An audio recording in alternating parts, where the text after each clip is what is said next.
this question annoys the crap out of my partner because if you had a one-way ticket to Mars, would you take it? Yeah. And my answer is yes, and it just annoys the hell out of everybody. Yeah. But Well, it depends. If it's on the first ship. yeah, even Elon backed out of that. He was like, "Wow, I backed out the first one." Well, no, I would be interested in the first one because if you're the guy on the 10th ship to Mars, you're nobody. Yeah. Right? Like you're just on a list in a book somewhere. But if you're one of the first people to Mars, Do you know who is it Michael Collins is? there's a few Michael Collinses. Yeah, but he's in the NASA space program. No. Yeah, exactly. What does it mean to have a human in the loop? Human in the loop. Human in the loop. What in the world is a human in the loop? Human in the loop. AI in the loop. Humans in charge. Welcome to Human in the Loop. I'll introduce Sheridan for anyone who does not have the privilege of knowing who she is. And if you want to know her very full and wonderful career history, go do a LinkedIn stalk because it's longer than I have space for on these cards. But I, like you said, self-professed reformed infrastructure executive, now focused on governance and hugely passionate about where space is going and what it could do for New Zealand's productivity. You're also incredibly passionate about women and big operational executive roles, health and safety and ensuring that there's high productivity in the workplace, and in particular for New Zealand, how we succeed on the global stage. And to provide some context, Sheridan's been on the board or executive roles in companies like Spark, Cordia, Pipeline and Civil, Transpower, Manawa Energy. The list goes on.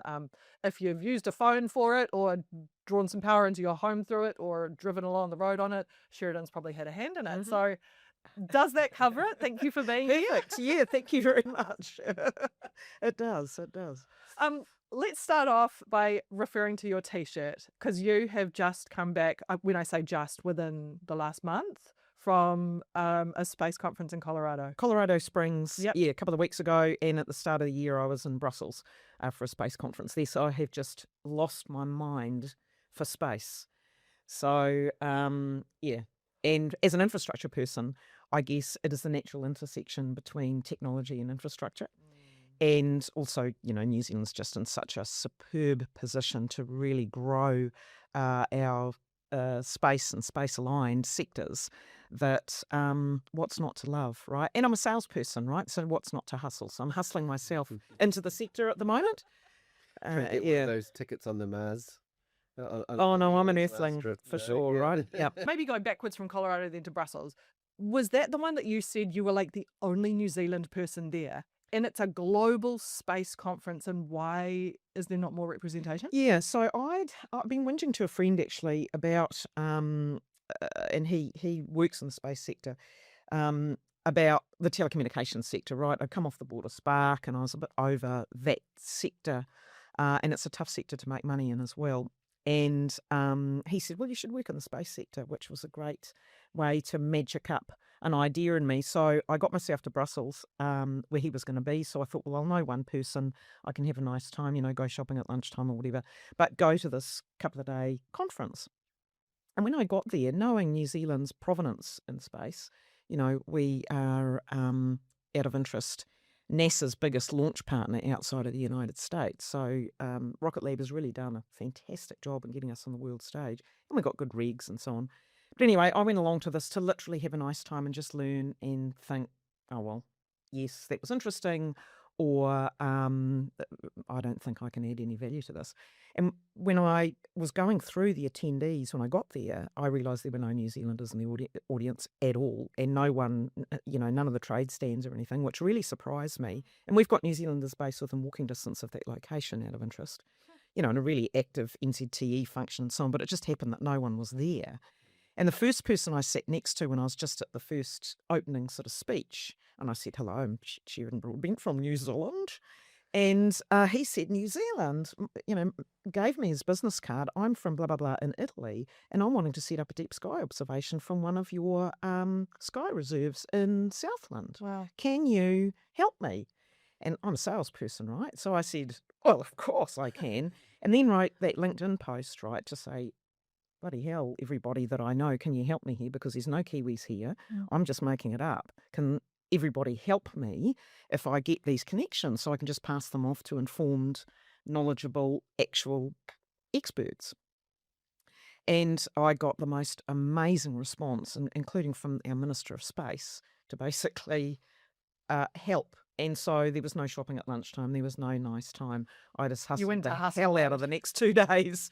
So it was great. And the support that I received from New Zealanders in the community, even agencies like New Zealand Trade and Enterprise, the Space Agency and so on, to help connect was just incredible. And that's just set me off on this whole kind of journey for this calendar year that I've given myself. I've put the race car on hold for a year to fund it. Wow. So she's sitting up on That's a lot. yeah, But it is a huge commitment from my behalf. But I thought, well, those tax paid fund tokens, which is a lot if you race a car, I'm going to spend those on economy class flights around the world to go and learn about space and give myself a calendar year to see if anything interesting happens and if I can either help New Zealand or create a career for myself, or ideally both. Can you get the New Zealand Pension Fund into the SpaceX IPO? Because that'll probably help a little with the I don't age even know if increase that's thing a that good they're idea. debating. Yeah, just for a bit. You know that this is going to send me on a huge Here we go. rant. That's exactly what I wanted. Your pension fund is going to buy into the IPO because Elon is specifically engineering it to show up in all the indexes. The index funds. Yes, that's what he did with Tesla. He's the deal he's done with the bank that's doing the IPO, that's listing it, specifically requires the bank to get it into indexes in a much shorter time than would normally be required for something to show up in like the S&P 500 and things. And the reason he's amalgamating everything he can is to get it all, get the big enough. cap as big enough that everyone, because it's all just well, I mean, it's really hard to tell if he genuinely is drinking his own Kool-Aid or not. But from the outside, it just looks like a pump and dump. It just looks like him trying to get into the indexes to get a bunch of money in to cover all the debt he accumulated when he joked about buying Twitter and then got told by the courts he had to follow through on his joke. And also hit his long-term incentive targets, right? Yeah, So oh, if the share yeah, price gets yeah. to that number, Yeah. ching ching. Yeah. But also Tesla has got an 8 trillion valuation target on his options. Yeah. I mean, it's all sorts It's of... guaranteed to happen. It's Elon, unless he... So he gets Just too much his ketamine. $1 trillion payday. Yeah. Although that incentive is what's motivating the GameStop attempt to buy. Yeah, have eBay you did you watch as the well. interview? Yeah. That was hilarious. Yeah. Uh, You're looking a bit confused. eBay is a really big company. GameSpot is a really small company. Was that the one that guy in the leather jacket. wild on Reddit and then everybody went and bought this? Yeah, that's kind of actually, when I think back to that, that was almost like a turning point in mass market share trading. Like every person going, far out, I can get rich. And then Sharesies comes along and hatch and all. Yeah. But he's actually going to use eBay the debt that he can raise from eBay to pay for the acquisition of eBay as well. Oh my God, is he buying eBay? He's Yeah. trying to. trying to buy Actual eBay. That's what I was like. So He's launching a here's- hostile takeover. see if you can figure out the math, because he was presented with the math by an interviewer, and his response was, "I don't understand what the problem is." Yeah. Okay. So eBay is before you go worth- down this, Yeah. right? I'm actually with him. I don't understand what the interview question was. So you go first, and then I'll explain why I'm on the leather jacket guy side. eBay is worth, I can't remember the exact numbers, but I'm just going to make some up, $100 billion. GameStop is worth $20 billion. They asked the GameStop CEO, how are you going to pay for eBay? And he said, half cash, half stock. Mm. And that was it. He refused to give more. The problem is, half of GameStop is $10 billion. If that's half of his offer, the other half in cash is $10 billion. That's about $80 billion short of the $100 billion he needs to make a reasonable offer for eBay. So what the interviewer was trying to get him to do was say it's debt and equity Yeah, raising. that's right. We have to go and get a bunch of money because we don't have it. And this purchase only works if you can go and get a bunch of money and dilute all of your existing shares and everything else. But he didn't want to say that because that doesn't sound as good as, what, we've got the cash already. I'm just going to, pop out the platinum Amex and stick it on that. So He's anti-establishment. He answered that exactly how he should have. He'd be like, debt and cash, like cash and shares, whatever. The fact that he didn't want to elaborate yeah. is, the GameStop stock price did exactly what he thought. Oh, 100, It just shot up afterwards. he is playing a game for his own benefit, and he's doing a very good job of playing the game for his own benefit. I wouldn't buy GameStop stock. No, I think you buy GameStop stock in the same way that you buy a protest flag. Yeah. And also, it's what he's saying, securities fraud, Yeah, I mean, that's always So, the yeah. edge run, right? Like, Yeah. which is, he explicitly didn't say anything, right? If he'd said, we have all the cash, it's fine, that would have been securities fraud. But just by saying, what? I don't understand why you're being so dumb. Okay, I want to go back and watch that. Yeah, Yeah, it's actually, it's painful. Yeah. It's like 4 minutes of him just go, I don't understand the question. Yeah. So half stock, half Cash. The Cash. details on our website. the details are on our website. It just repeats that nonstop, and he just sounds and looks completely stoned. Or he's done his media training. Oh, he's done So it's a media great training. response Yeah. to stick to. Do you think Um, with who you've met in the space world, though, like a personality like that could detract from how exceptional everybody else is? Because there are so many more wonderful people trying to do amazing things in space. Is he just a giant distraction that's making it seem a little bit, yeah. I mean, the whole stock market is a bit of a distraction to the endeavor. You mean Elon? Is that your question? Yeah. I mean, Or is it pushing it along? I don't know if it's a distraction or if it's pushing along, but he has revolutionized what he's involved in the space industry. And even if you just look at the reliability figures of the craft that they're launching, no one has ever come near that. Rocket Labs, I think, is the second most reliable launch vehicle, but what has been achieved is unbelievable. So Because there's it's a no funny denying. space where the personality and ethics and moral media can take away from what it is that people are trying to do with their company. And I find it personally really hard to separate the art from the artist at times. But when you hear about, the innovation and the money behind it. Yeah, the stock market, I think, is the thing that makes it all weird, because Yeah, I agree. SpaceX was a extremely high performing company before any plans of the IPO. It was profitable. The lady's name Gwyneth something. She's the CEO. She ran a tight ship. They were turning over, I think, $750 million in profit, like basically year on year, $20 billion of revenue, like launch contracts up the wazoo, And it's particularly growing impressive. subscriber base for Starlink, improved reliability, no fatalities, no health and safety events, like probably one of the a masterclass in business management. And then just like, hey, we're gonna slam grok into it. Yeah, and yeah. and we're gonna Well, curse it. Yeah, what which are you maybe doing? is cynical, Yeah. exactly. And it is a shame. I think you raise really good points, that it's actually a really good company. And a lot of his excellent, companies are really good companies, right? The Boring Company is a good company. And he admits that that's the only one he leaves alone because they're doing a good job, right? So the rest of them he's intensely involved in because he's passionate about reducing friction in, the business cycle. So manufacturing in the case of SpaceX is an example with the fleet. And that's so, there is some real stuff to be celebrated and learned from in there amongst the giant hubris that's very off-putting. The defense side of space stuff, a lot of people want to support the idea of space exploration and how lovely rockets are and all of that. But as soon as the word defense comes into it, it's like, because it feels, It's almost there's a exclusively- social story to where people don't want to buy into the success of a company that is seen to be contributing to, tying the string between, if you're making rockets, you're funding war. Yeah, but And maybe that's too simplistic. It's absolutely too simplistic. When was the last time you flew on a Boeing? I don't know. Probably last week. Like, Boeing is one of the largest defense contractors in the world. Like, they build AIM missiles they own McDonnell Douglas as a merger. So half of America's jet fighter fleet is Boeing. Yeah, and I think separating rockets from missiles or bombs is, probably a thing worth doing. So a lot of stuff that's fired up into orbit is not a bomb and is not a missile. It still can have military applications. I mean, I don't see as much social media pushback on SpaceX as I do on XAI and the other AI companies, right? But when the Ukraine war first broke out and they were using Starlink, and then there was like a on again, off again of whether Elon Musk would enable or disable Starlink. Like, it can have military impact, right? And the GPS system, the reason GLONASS exists and the other location systems exist is because having really accurate global positioning is also beneficial to the military.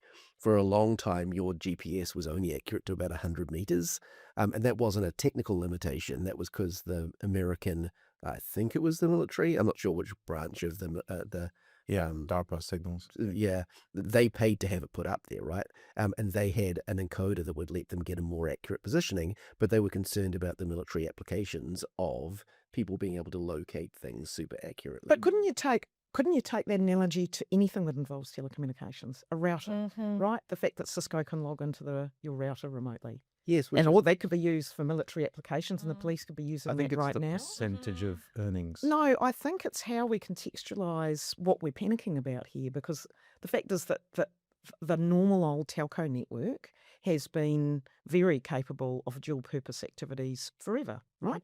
As have the radio waves.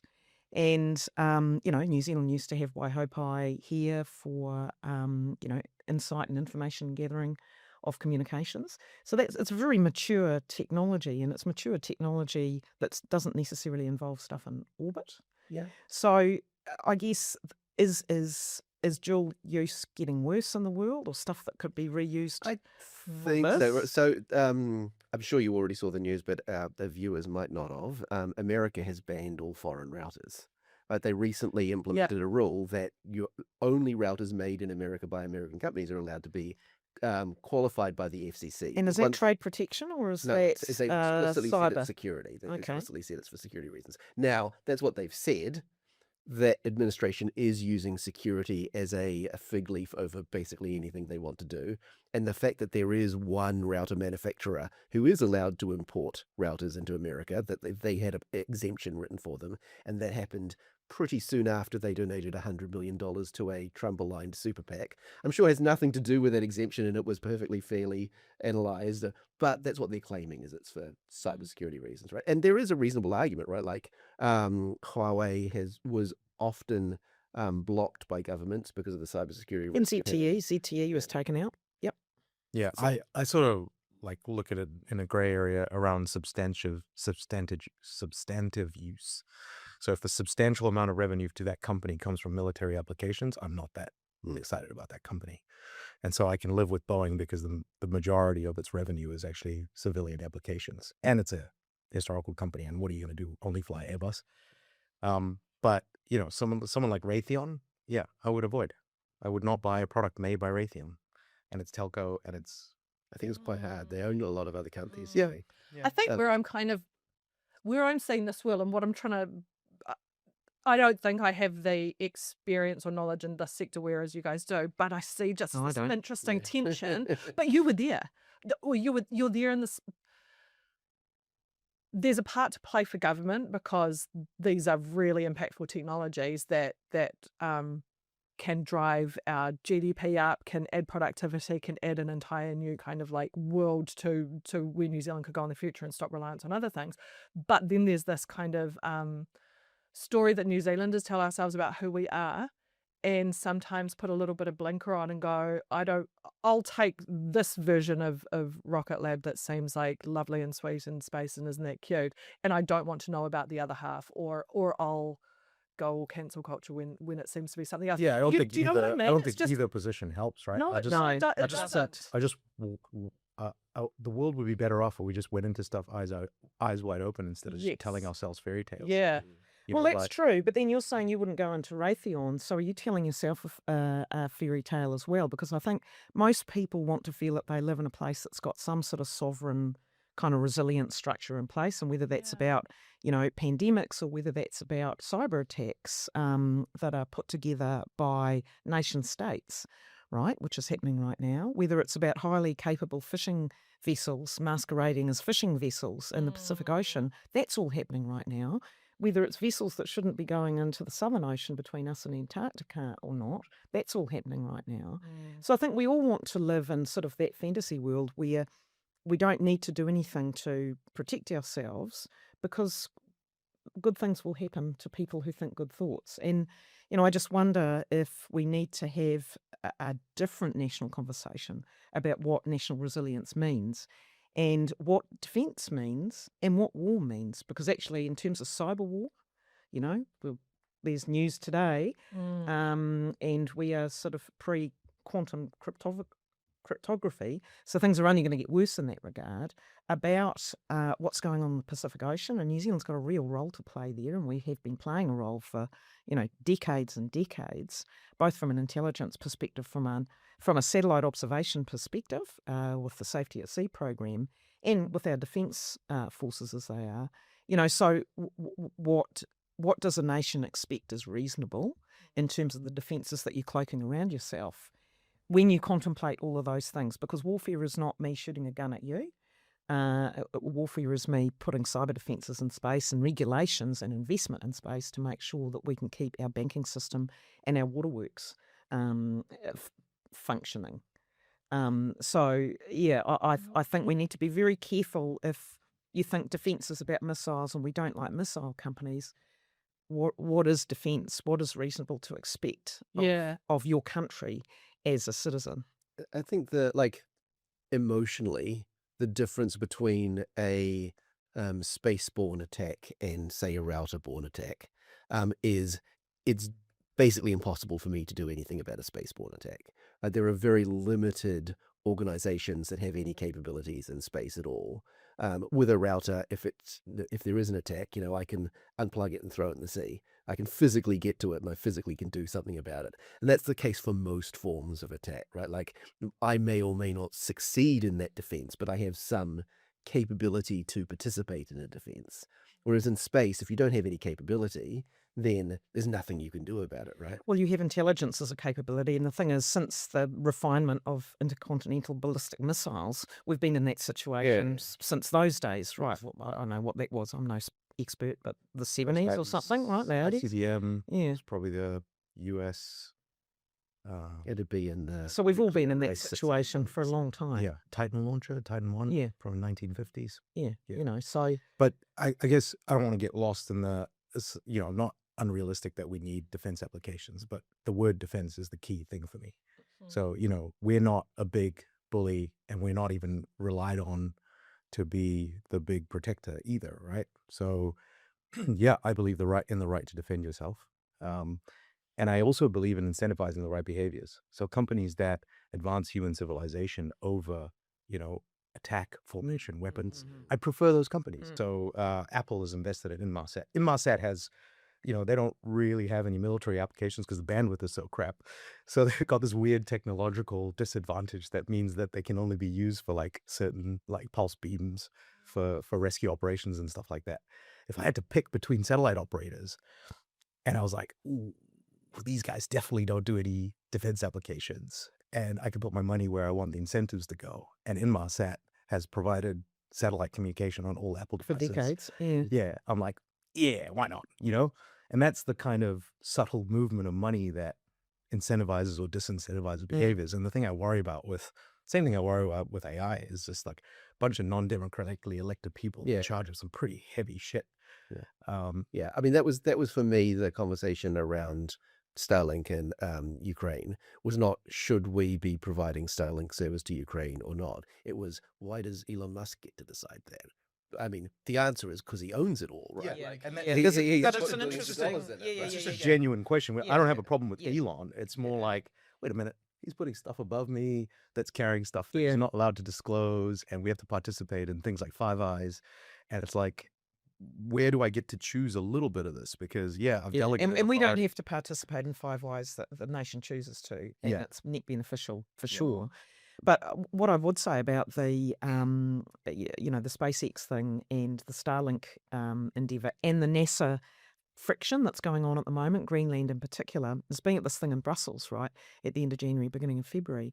The Europeans don't want to be in that situation where they're all beholden to US satellites to carry on doing what they're doing, and they are, and they've ridden on the shirt tails of the US in the NASA context, forever. So it is about time they started worrying about doing their bit to look after themselves.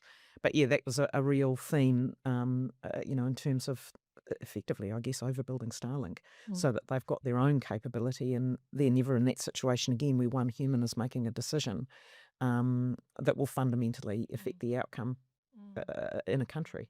And is that one of the reasons why progressing a space program or continuing to invest in that kind of capability for New Zealand, because we are so small that we will end up being beholden to someone else for particular things. We have this, if we have this infrastructure or this capability ourselves, we have a greater vote in where things get deployed, or even just have the money coming into the It's country to actually make a better difference. insight too. And, for me, what I'd love to see is New Zealand, maybe with its Five Eyes partners, particularly Canada and Australia, New Zealand having its own Earth observation array.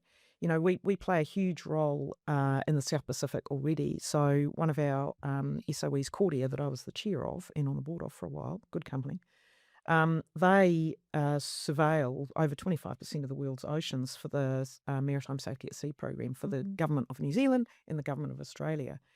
And it's a really trusted role. So if you do an SOS call, from your vessel in, I don't know, between here and Kiribati, it's going to be them that organise a response for you. So, if a Herc's throwing down a life ring to you, chances are Cordia has dispatched that call or been across that situation.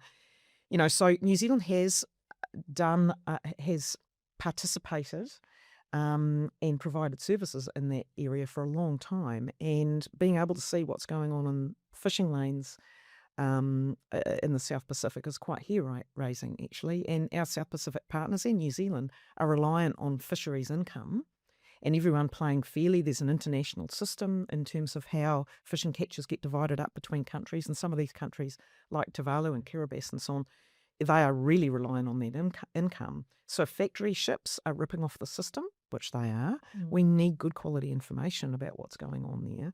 And Earth observation also has got a key role to play. Fiji is a good example at the moment, where methamphetamine deliveries through drone vessels is a big deal.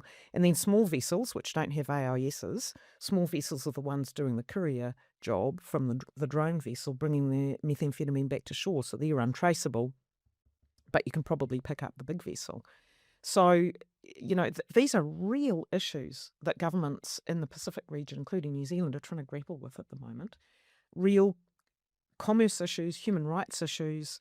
The methamphetamine situation, because of how they take it in Fiji, is, leading to a huge spike in HIV because it's needle-borne, and they, blah, blah, blah. So really terrible social outcomes that better Earth observation can assist with. If we were just doing it for fisheries and drug purposes, just that alone would have a huge beneficial impact. Those are the types of applications for technology I like to see. Yeah.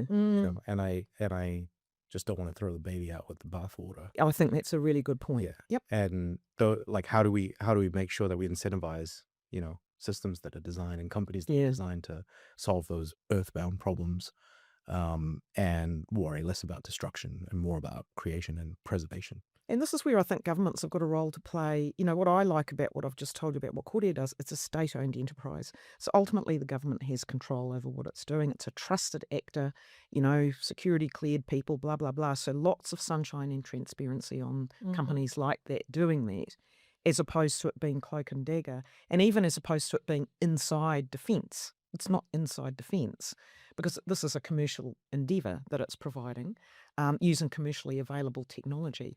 So, you do want your systems to have transparency so that we, the voters, can see what's going on and kind of understand where the money's being spent. And yes, that's not being spent on warheads. Yay. And here are the positive fisheries outcomes, the positive outcomes with regards to safety at sea and so on that are coming out of this technology. So do you think New Zealand could carve out a more of a specific niche in, the worldly applications? I do. And I also feel that we've got some things that we should really care about. I think the South Pacific Ocean and Antarctica is a really good one. And, we've played a role in Antarctica for a long time. So if you can, you probably should. And if you think about our Five Eyes relationships, what we do with our naval vessels or, unmanned armoured fleet, who cares? Like, it's not going to shift the dial in any sort of conflict situation, although it is convenient for us to go to exercises with our partners and seem to be doing the right thing. So, and I'm not an expert on defence, but what I would say is nothing we can do with our 2.1% hugely increased defence budget is really going to shift the dial. But there are things we can do if we're focusing ourselves on the role we can play. And I think Earth observation and I think insight gathering is a role that we've played before. It's a role we play now, but in a commercial context. And it's something we can add huge amounts of value in because no one's got launch potential like New Zealand has. And we happen to have Rocket Lab in Mahia Peninsula being the only one that can launch, but great reliability, good company to launch those sort of Earth observation satellites from. So why wouldn't you? And it drags a whole science community through. And one thing I'm passionate about as an infrastructure person is it drags a lot of trade qualified everyday New Zealanders, mechanical, radio, electronics, electrical tradesfolk through the system as well. And Rocket Lab is doing that now. If we had another Rocket Lab in New Zealand, we would be doing twice that much stuff. A lot of that money rinses into the domestic economy rather than goes offshore. Yeah, we're doing quite well with drones. There's a lot of drone development. And drones, I think, are a better answer to policing the South Pacific and anti-drone countermeasures and things like that. Satellites, they're subject to weather conditions and Yeah, I mean, tasking You've takes got to have time. all of those things because remember, drones. If you're not in orbit, you're governed by aviation laws. So if I'm going to put my drone into your waters, I've got to have permission to do that. Whereas a satellite, you don't have to get those permissions. You can just check out the scene. Yeah. So I think you're right. I think drones play an absolutely critical role. And New Zealand's got some outstanding companies making unmanned vehicles. You look at what Kia and Sios and so on. It's very, very good technology, which forms part of an and. We do this and we do this and we do this. Yeah, layered in sort of orbit. approach. Definitely. how is the governance of space holding up, right? Like, because this is this area that I don't know a lot about. I'm mostly interested in. I was about to say, can I ask the dumb question of, if there's regulation in airspace? Well, It's not dumb. There's no regulation in There's not space. really, right? Like It's it's been on a international waters, trust apparently. basis. Yeah. Generally, like there's like a UN resolution of like no commercial exploitation in space and a few other things, but it's not really holding up now that private companies are getting in space. The most obvious is that SpaceX has not been a great citizen in sharing, like when they want to put up a bunch of Starlink satellites, they basically just do it. And it's kind of like, you were talking about our dark sky. I don't know how they held up in terms of the Starlink satellites, but I know there were a lot of complaints at the time the first constellations were going up from astronomers saying, we don't really know where these are. SpaceX won't tell us where they are, so we can't even compensate. And we're just getting half our shots ruined because, we're doing these 12-hour-long exposures to see really deep And you just get a stars. And like five 5 minutes streaks in the reflective. through this, you've got this big streak of satellites that's ruining the shot, right? And there's can you remember what the term is? Like it's some sort of cascade, like a Kepler cascade or something. So there's the doomsday scenario for space access, which was actually in Gravity, the movie with Sandra Bullock. Yeah. Was that you get either a piece of space debris or an unknown satellite, or just two uncontrolled satellites collide with each other. That creates a lot of debris that then Never loses spreads momentum. around the orbit and then hits more satellites. And once you've got like a certain level of population in a certain orbital zone, you end up with just everything just colliding with everything in like a critical failure where you then just can't get through that level anymore. We like lose access to space because of the danger. Now, how realistic is that? I don't know. When they first set off the nuclear bombs, they were worried it was going to set the whole Earth's atmosphere on fire. And they still did did it it. anyway. So, like, maybe that'll never happen, but it's certainly a science fiction like that is occasionally brought up in conversations of, and it's only getting worse, right? Like, because there is no regulation really that I know of. Look, again, I'm no expert, and for whoever is about to put onto the blog feed all of their expertise, I'm just a salesperson. I just say what I think, so let's calm down. But from what I've observed from, what I've been involved in and what I've listened to and what I've been learning, it's a lot better controlled than you'd think. Yeah. But remember, SpaceX, those Starlink satellites are not the biggest.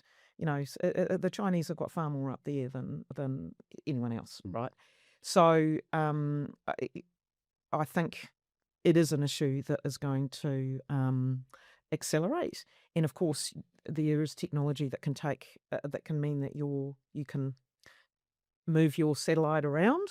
And if you've got bad intentions, perhaps that could cause a lot of chaos for other people. So that means I've got to make my satellites able to be moved around so I can maybe, so it's going better than I was expecting it there.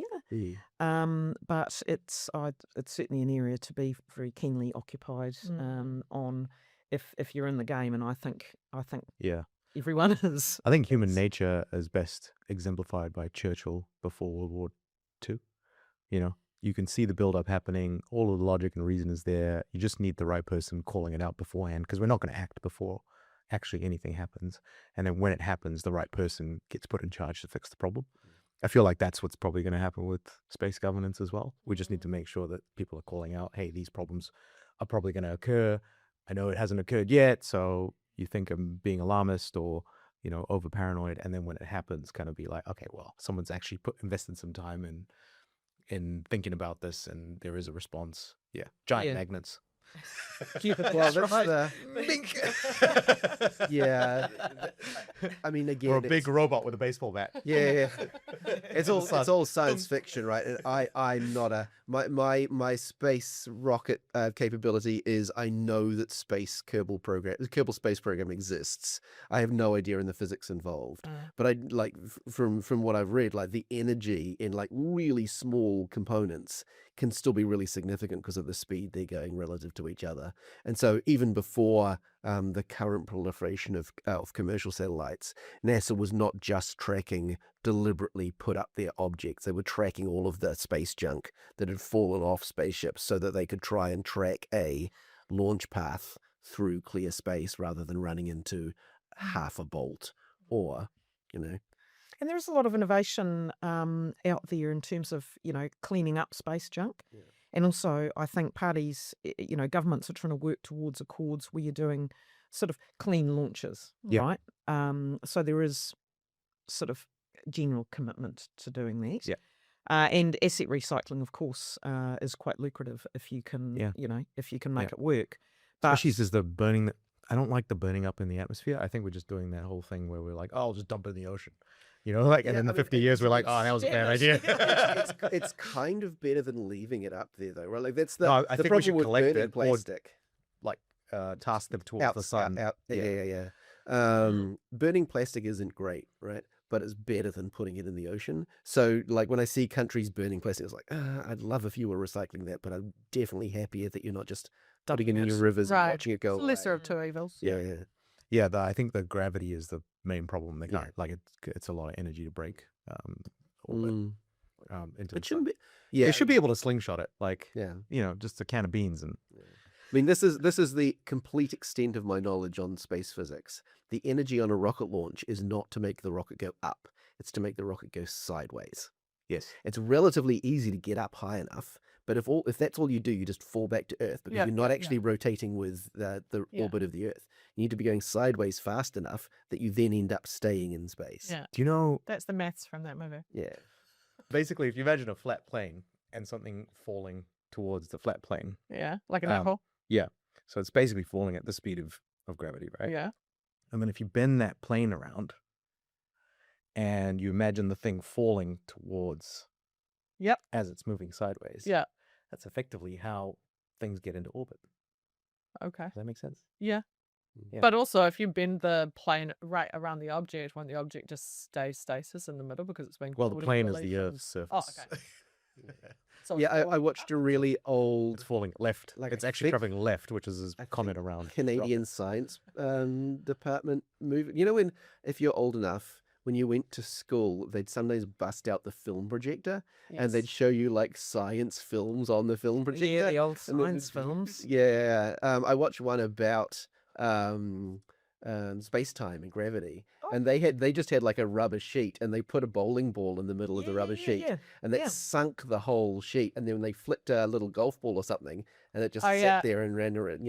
Obviously they cut before the friction ruined their example because in space It's a great example. Of it. If you were Prime Minister for a day, or if you could set up some mandates now and know that New Zealand's government would have to carry it through for the next 5 to 10 years, what would you double down on, and what would you shelve? like just related to space. To make New Zealand safe and prosperous. Infrastructure. Lots of infrastructure. More specific?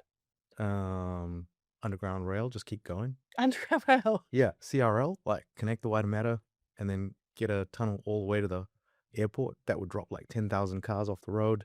A 2%, like keep 2% of our export yield in the country. We feed 50 million people. If we kept 2% here, our domestic food prices would be cheaper and artificially deflated. What else would I do? Probably have a pretty high-skilled immigration process that's entirely digital, so you can just, you can apply and get in the country super easy and bring your family, because people don't want to move just by themselves. They want to bring their families along typically. What else would I do? UBI probably. Yeah, and a flat tax rate. Yeah. Oh, I would also get tech companies to tell us what regulations they would like removed to enable them to pay for robo-taxis so that we don't have to solve our congestion problem. Waymo can just do it. Like if we had tons of robo-taxis rolling around and robo-buses and shit like that, you wouldn't have a driver skill shortage, and like the cost of running them would be super low. You just have, and we wouldn't have to. It happens in China, which is every so often they just run into a building or something and everyone goes, yeah, that's what happens if you just allow experimental vehicles on the road. So your Prime Minister, you're not doing UBI? What are your thoughts? That was a like... Oh, no, I just wanted you to explain why you thought that was... Oh, UBI? Yeah. Oh, it's just less administration. Like, probably, everyone knows what UBI stands for. Universal Basic Income, yeah. So giving everyone enough money that they can survive. Yeah, I think I'd want to resolve the revenue situation and the tax situation before I worried about that. Yeah, I know what you're going to need. Oh, well, I mean, look at the international companies. Like, I think Google collects $1.6 billion of revenue and just pays PAYE here. So it's like we are giving our dollars to a large multinational without any compensation. Facebook, same thing. There's large tech companies. They just need to pay a little bit of tax. Isn't Ireland about to become the richest country in the world by 2030? I saw that headline recently. Went broke a couple of years ago. Yeah. So through no. I'm not going to call it tech money laundering, but yeah, I mean, whether UBI works depends on whether you think that people's motivations will change once you have it deployed, right? Because if nothing changed, if we all just kept working the same job and we were equally as motivated and there was no social impact, which is not true, right? Like the whole point is to have social impact. Then it's covered by your tax. Like I'm already paying more than the base UBI level in tax, and most people do. And so most people would just be paying for their own universal basic income out of their tax. Yeah. And mostly the cost of running a reasonably significant social welfare system covers the rest. The math doesn't work out exactly, but it's close. The problem is that everyone knows that that's not what's going to happen, right? Everyone's not just going to keep doing the same thing and paying the same level of tax, and no one can agree on what the outcome is, right? Proponents of UBI say it'll free people up to be productive, and everyone naturally wants to build things, and so it'll. Yeah, but we've heard that about automatic washing machines or whatever, right? And did we all suddenly have a better life? My thing is just less. I have to do a lot of hand washing, and yes, it is a constant decision. I actually just approach it from a simpler regulation perspective. Like if you got a simpler regulation, you got a simpler tax regime. It's harder to avoid paying tax. Then you leak less, which means everyone pays less tax, because actually there's a huge amount that just leaks away, which is then compensated by people who are compliant, and that number just keeps going up. And it's like, I don't have a problem paying tax, but I want to know it's spent efficiently. And so when you do all of these rebates and you look at the process for like someone to claim working for families credits, and you just assume that 80% of people are honest, then you're just like, well, that's a bunch of wasted effort, isn't it? You're basically putting all of this compliance and work and like back and forth, and you're putting 80% of honest people through a process to protect against 20% of dishonest or extenuating circumstance. So why don't you just go, it's a flat rule, everybody gets it, it's this much, and it changes every year based on what the tax take is, and I bet you'd save money.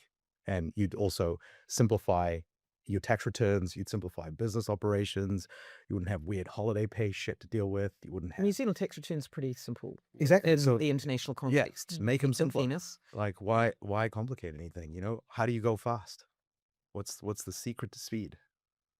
It's like less compliance. So economy will go faster. Yeah. Well, when we were talking before we started recording about boards' willingness to go fast or not, as the case often is here, and you see it you've probably seen the inside of more boards than most people. Do you think that compliance and conservatism is holding New Zealand back? Have we got really innovative boards? Is it too hard to do when you're talking As a infrastructure? generalisation, I think the answer to your question is yes. Yeah. I think we're dialing back on some of the, I guess, regs or compliance rules, around reporting and shareholders' opportunity to take you out and so on, that will hopefully ease that off. But there is a conservatism built into boards, maybe not necessarily chief executives, where, your house is on the line if you're going to be making this decision. So you will be very conservative. And, if you look at the Australian settings, particularly for listed firms, boy, people have got plenty of reason to be conservative in terms of their risk appetite in those environments. In saying that, though, in both of our countries, we do have companies, and some at the big end of town, that are taking high quality risks and making good quality decisions and really getting out there. But yeah, I do think that is a risk. I think we've got to look at upside risk in the same context as downside risk. Yeah, At the moment, so I do true. think downside Everyone's risk, just so focused on yeah, their feet. on avoiding the downside. Yeah. Can That's you right. explain upside versus downside risk? So upside risk is, let's chance our arm. We're going to enter this new market. We're going to pin our ears back and go for it. We're going to apply some capital to this, knowing that we could blow the lot. Yeah. But we have got high conviction that this product or this idea or whatever it is a good idea, so we're going to go for it. Or we want to grow market share, so we're going to take a bit of a haircut on revenue for a few years to get a footprint in this market. So that's got a risk appetite. There's a bit of downside earnings on that, but we have high conviction that the growth is going to be worth it and we can get scale economics. So, it's making decisions, growth orientated decisions that will have risk, and sometimes increasing your risk appetite, because you and your shareholders want to take the company on a growth journey as opposed to just a yield journey, And say. Yeah. This is so fascinating because if you look at, Elon's companies and the way that the engineering products work, they're very well designed for like downside risk mitigation. So if you look at the Model 3 or the Tesla, the Model Y, the reason they have minimalist dashboards, the reason that they have very simple fit out is because the designers, they're optimizing for mass production. So, what adds complication to mass production? What's going to reduce your chances of success is more variations in your product line. So if you're innovating over here, and I've always said this, don't innovate in two areas because you're just, you're multiplying your risk factor. Okay. Pick your most innovative approach and then protect the downside on everything else. And Elon's, this is absolutely where I see eye to eye with him.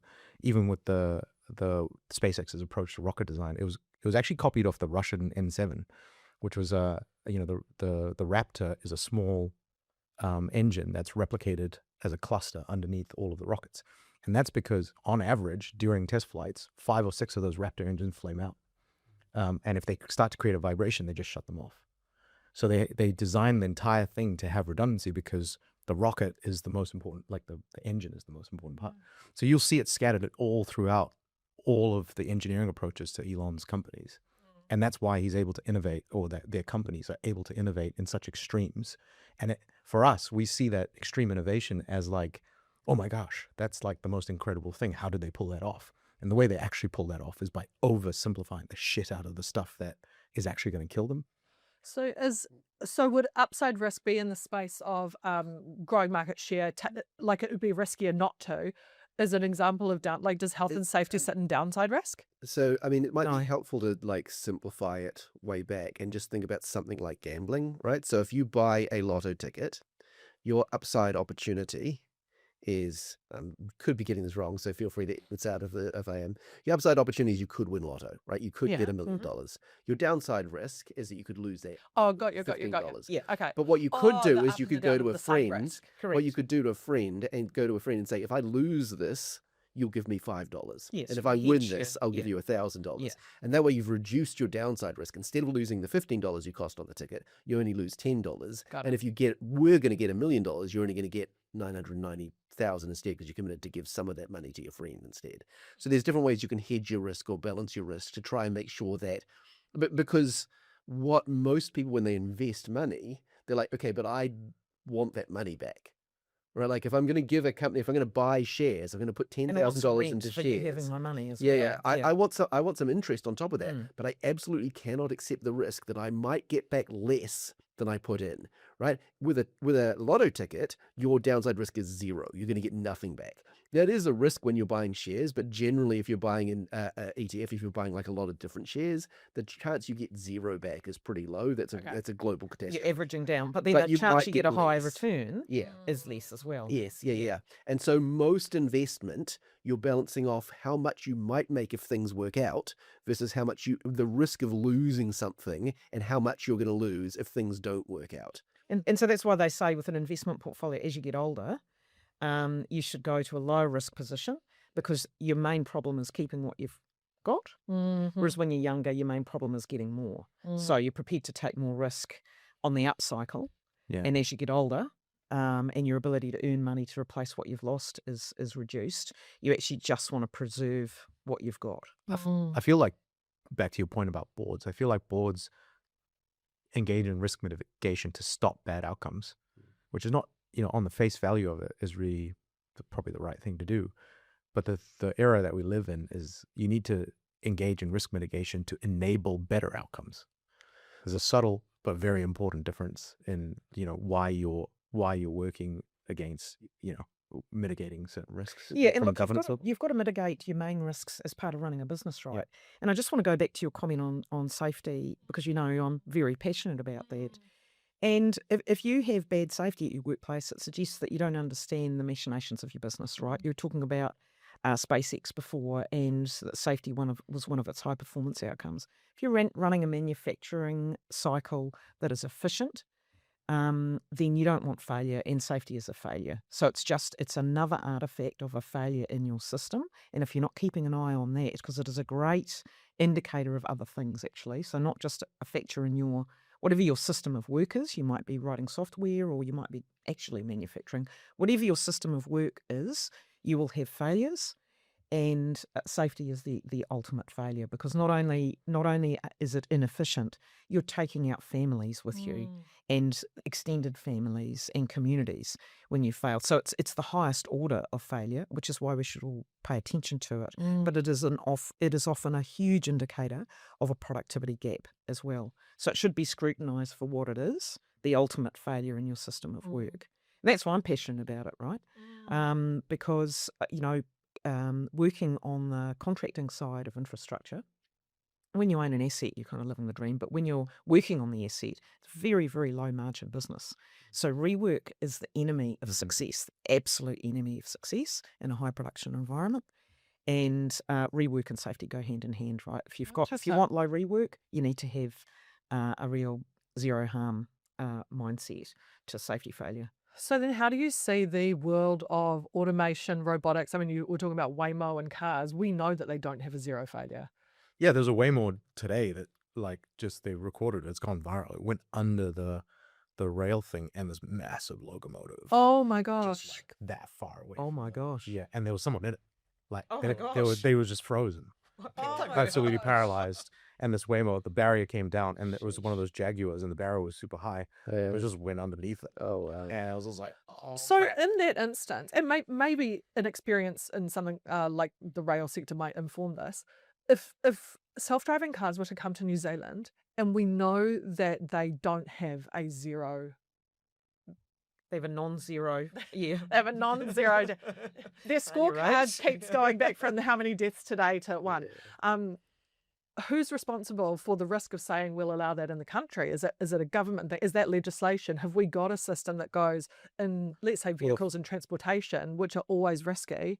It's not necessarily about the safety of manufacturing the product, but it's how that product operates is almost guaranteed to, over time, cause some type of problem. So I think it always starts with don't answer the question, seek to understand first, as Bruce, our chairman, always says. So what's the problem you're trying to solve, and why is bringing an autonomous vehicle in? You're trying to solve traffic jams, and you're trying to keep people moving. The first order analysis will show you that you only need to keep autonomous vehicles moving consistently at about 20 kilometers an hour to dramatically improve transport outcomes. And then you can kind of go, what are you actually worried about? Collision rates, is there any mitigation that you can put in place? BMW, Mercedes, they've tested airbags on the outside of vehicles. They're just not popular because people don't want to pay for it because we're kind of selfish. Is it like what's but- it called, the trolley problem? This many people die per year by cars, and even though self-driving vehicles are almost guaranteed to kill someone in some stupid way, it'll ultimately be a net positive for less people dying because humans are bad That's drivers. definitely one of the goals of self-driving cars is that humans are bad drivers. Terrible drivers. Terrible. Like there is, I mean, I think Sweden managed to get down to 0 deaths this year. Most countries have people be killed by cars. Some countries have quite a lot of people be killed by cars, Especially in developing world. especially in the Even developing world. Is it just me, or have so many trains derailed and hit each other recently? Like, how is that happening? People, I mean, this is kind of could be the subtitle of the episode. People are bad at analyzing risk, right? Like we're bad at Yeah. figuring out what the objective risk is, and then we're bad at using that information to inform our decision-making process. But does our infrastructure support anything, AI or human, to be making a good Well, decision? that's how See, Sweden's like, got it down. what to would it zero. look Yeah, like? is Yeah. having good quality roading infrastructure and rail infrastructure and signage infrastructure and da-da-da-da. So, you need to look at your system as a whole as opposed to going dumb human, putting the brakes Yeah. on too late. Yeah. Is what was the condition of the road? What are the regulations around quality of tyres? Whatever, Yeah. you know? There is also a lot of evidence to show that human in a loop for driving automation is massively successful. So Volvo, the XC90 is one of the most successful Volvos ever made. In America, it's never had a fatality. If you're inside a Volvo wow, XC90, Yeah. you are, according to the statistics, And 100%. that's been their single-minded focus, right? Yep. Volvo? Yeah. And World's Volvo, safest cars. exactly. And Volvo, Inventor of the seatbelt, I believe. Really? I think so. Really? I thought it was the Uh, French, but yes. Volvo. They implemented a lot, and they did some really interesting stuff. Like they actually released a whole bunch of crash dummy data that was related to the female physique, Right. because all the other they found out They that just- all the other car manufacturers were just using one dummy model. So they were like, oh, well, we'll just give this away because it's just going to lead to better outcomes for everybody. But also the Uber incident where they hit and killed a guy. It was an Uber robotaxi. It was a Volvo XC90. Uber were testing their software and they bypassed the anti-pedestrian collision in the Volvo. They checked the Volvo logs and the Volvo picked it up. interesting. Yeah, so the Volvo was like trying to apply the brakes and the CAN bus was just not responding to the signal. And the Uber software was like, that's a hot dog. And it was like, oh, I shouldn't laugh because the person died. But like, it's just like, because, if you think really hard about that, there's a bit of hubris in what Uber thought they could achieve. They were like, of course, our software is better than the Volvo software. But Volvo's mandate solely for that software was not to make money off the. It was not optimizing. It was not Yeah. optimizing for taxi Zero harm. revenue. It was like, don't kill anybody. So every engineer, every program manager, every shareholder knew that was what they were incentivizing. But isn't and it that was the interesting what society singular values, focus. right? How's Volvo going globally? Yeah, know? it's all over the place. Society Yeah. doesn't value these things. And this is the thing about, the autonomous vehicle discussion is automobiles, and I'm the biggest tragic around, Us too. yeah. But there is a lot more than just, yes, I want a safe vehicle that's going to get me from A to B. Yep. If that was the argument that the world was having, I think we would be in a different space. But people, the safest cars in the world are not valued by consumers in that way. People sort of. Yeah, it's a don't care. market segment Yeah. because, like I always used to joke, because my E30 doesn't have airbags or ABS, and I used to just joke, you'll die like a 1980s banker because when you crash, you'll just head first into the steering wheel. Oh, legs through the. You can tell that people are bad at assessing risk with cars. 'Cause of motorcycles? Partly because of motorcycles, right? Like Because motorcycles exist? Because there's like like Hayabusa 100 exists? times higher likelihood of dying in a motorcycle accident than a car. More than 100. By somebody else's hand. Yeah. That's the thing that's terrifying about motorcycles. But even if you look at like the prevalence of like trucks and SUVs, people buy them because they feel like they make them safer, but they're significantly worse handling vehicles. They are much heavier, they brake much slower, they're much easier to roll. And so actually your chance of dying might be slightly reduced, but your chance of killing somebody and your chance of having an injury are much higher because they're much Rolling worse. the vehicle. Now, if you're buying it because you need physical access, because you're trying to help kids or something, that's, a perfectly reasonable argument. In which case I'd ask, how come the doors don't open all the way? Because that seems like a much easier way to get easy access into a vehicle. but yeah, all these people are buying them are like, I feel safer. It's like, cool, but yeah, feelings aren't facts in this case, right? Like, you're not safer by Unless you're buying buying an those XC90. Yeah, yeah. Yeah, then you are. To bring it to AI just at the close of the podcast, because we haven't really talked about it before, one of the primary concerns with introducing AI into military process is that leaders don't like the capability for the people on the ground to refuse orders if they think they're dumb, right? They don't like the fact that there is a human. It's like the good ones do like it. They're like, thank God I've got a second check so that if I accidentally say do bomb them instead of don't bomb them, someone's going to go, did you mean do or don't? Because I'm pretty sure you mean don't. Was that an iPhone Yeah. autocorrect? But the bad ones don't like that there is a capability for someone further down the chain to refuse their order and not follow through. And so those people like automation and AI systems because they generally don't refuse, right? Because for commercial reasons, if you've got a choice between buying 2 AIs for your automated kill platform, and one of them might say to you, no, and the other one will go, yep, bot's 100% done already,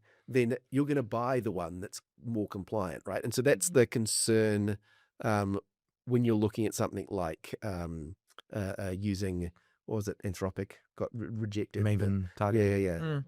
Rejected the targeting. It's because you don't have that possibility, not guarantee, because there's been plenty of situations where people haven't said no when they should have, but the possibility that someone further down the chain will say, I've got a bad feeling and I'm not going to push that button. Yeah, there's like this recital from, and like someone asked Claude, it was something related to how do you feel about being used for decision making, or how do you feel like, or do you feel like humans making the final decision is an acceptable approach for heavy decisions, basically? And the response from Claude was basically that someone sense checking an output from an AI is actually, it's token decision making.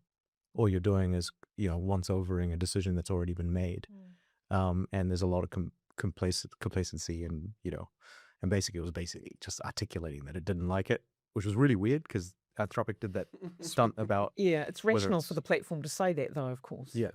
So and there's also like the underlying assumption that Anthropic Claude actually thinks anything, which it doesn't, right? Like that was. I just, am with you. It's it's just coming up with a rational response to the input. Yeah. But I think with any technology, defence included, but it could be running your contact centre.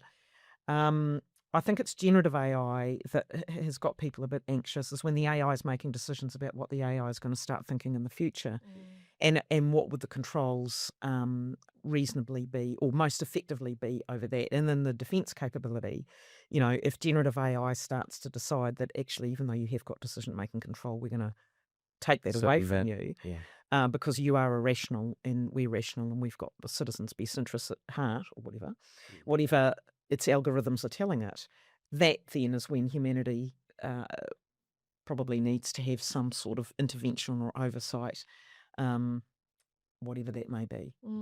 Are you using it much in your daily life? Or Yeah. And I mean, I think it's misunderstood a lot. Certainly, a lot of boards, when they talk about AI, will start talking about using AI to do board papers. Who cares? That's not what we're talking about here. And also, I think there is hysteria over stuff that we would just call algorithms that have been around for decades that people have been using to do stuff like machine learning and da-da-da. Let's not get hysterical and bundle everything into one thing. And let's not think that, using something to read your board papers is what AI looks like and what we should be worrying about. So I think, yes, I'm using it. Of course I am, but I think certainly with governance and politicians and sort of people who are not digital natives, education is probably required for people to understand this is what you don't need to worry about. And, like video camera safety systems and so on, you should be embracing this and going bananas for it. But this is possibly what you need to be thinking about with a little bit more scrutiny. And I don't think that's well understood. So I think people are bundling AI into a big bucket or Mm. agentic AI Yeah. into a big bucket without understanding what they're talking about. I've given up on that language battle already. Yeah. I gave up on crackers versus hackers. I Yeah. gave up on literally not meaning literally, and I've already Yeah. given up on AI.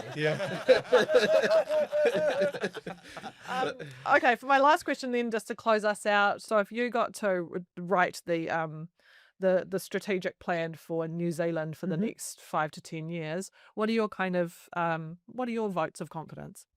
So, capability and capacity are the things that I'd be focusing on. So, so I would encourage more skilled immigration. And if you're going to encourage more skilled immigration, you want people to be able to bring their families, buy a house, put down roots, invest, blah, blah, blah.